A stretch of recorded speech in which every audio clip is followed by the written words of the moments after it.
everyone, Michelle Jaelin here, and I'm here today to show you how to cut and peel a dragon fruit. How I usually cut it is I cut off the top first, like this.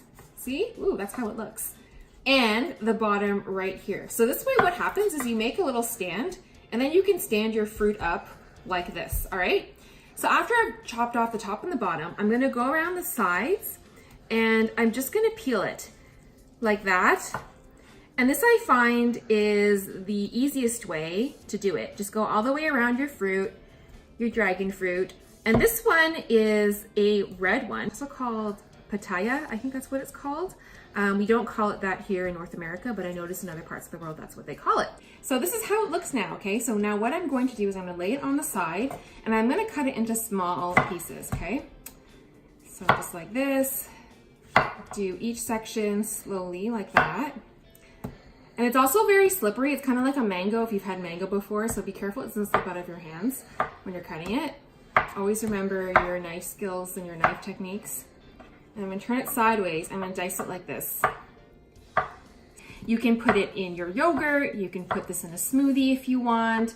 You can make a fruit salad out of it. There's so many different things that you can do. So I'm going to show you how to make a very simple fruit salad with dragon fruit. Dragon fruit comes in two colors. It comes in this red color, and it probably comes, or this red pinkish color. It probably comes in other colors too, but you also see it like this, the white version right here. So all I did was diced up my little bits of dragon fruit, put it in my salad, and then I'm using a herb called Thai Basil, and that's this one right here. So if you've ever been to like a Vietnamese pho restaurant, one of the leaves you put into your soup is actually this right here.